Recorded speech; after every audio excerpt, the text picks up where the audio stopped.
안녕하세요. 여러분의 경제 상식을 길러주는 공짜점심입니다. 삼성그룹이 앞으로 3년간 반도체와 바이오 분야에 240조 원을 투자하겠다고 밝혔습니다. 이재용 삼성전자 부회장이 가석방으로 출소하고 11일 만에 나온 발표인데요. 향후 고용도 4만 명으로 늘릴 계획이어서 채용 시장에 숨통이 트일지 주목됩니다. 이 뉴스 한번 살펴보겠습니다.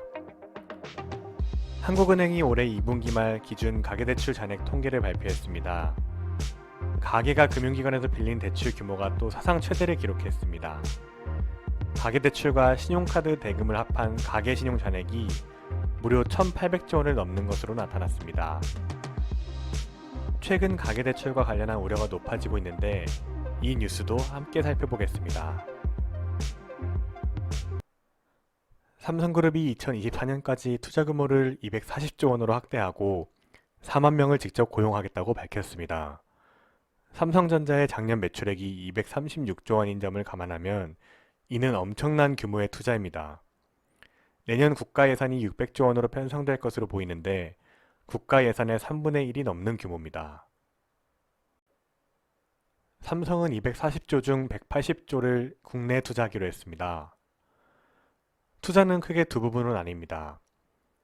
우선 삼성전자는 메모리 반도체 분야에 대한 투자를 대폭 늘려 경쟁 우위를 지키겠다는 계획입니다. 또 포스트 코로나 시대에 대비해 바이오를 반도체를 이을 제2의 먹거리로 육성하겠다고 밝혔습니다. 삼성의 제조 기술을 기반으로 의약품 생산 허브로 지위를 공고히 하고 백신과 치료제 등 개발에도 나설 예정입니다. 다만 이 같은 삼성그룹의 투자 발표에 대해서는 다시금 생각해볼 거리가 있습니다. 지난 2015년 박근혜 정부 시절 최태원 SK그룹 회장은 광복절 특사로 사면 대상에 포함돼 풀려났습니다. 최 회장은 SK그룹 계열사 출자금 465억 원을 빼돌려 유용한 혐의로 기소돼 교도소에서 복역하던 중 경제적 공로를 인정받아 사면을 받았습니다. 이후 정부의 보답이라도 하듯 취임 100일간 광폭 행보에 나섰습니다. 경영 복귀 한 달 만에 46조 원 규모의 SK하이닉스 투자 계획을 발표했습니다. 박근혜 정부가 당시 추진하던 청년희망 펀드에도 사재 60억 원을 투자했습니다. 이재현 CJ그룹 회장도 조세 포탈, 횡령 혐의로 징역 3년을 받아 수감된 뒤 2016년 광복절 특사로 자유의 몸이 되고 공격적 투자에 나선 바 있습니다. 이처럼 정부가 기업인을 풀어주는 대가로 기업의 대규모 투자가 일어나는 행태는 당장의 경제적 효과는 바라볼 수 있습니다. 하지만 정부가 사법정의를 훼손한다는 비판에서 자유로울 수는 없을 것 같습니다.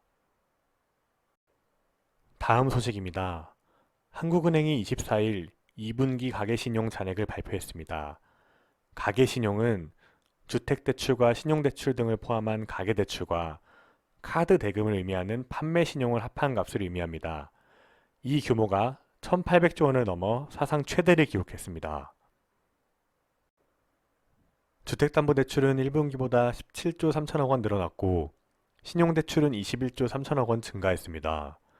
신용대출 증가세가 더 컸던 이유는 SKI 테크놀로지와 같은 공모주 청약에 돈이 몰렸기 때문인 것으로 분석됩니다.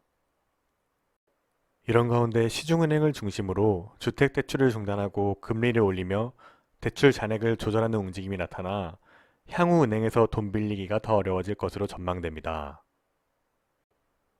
오는 26일에는 한국은행에서 기준금리 인상 여부를 결정하는 금융통화위원회가 개최됩니다.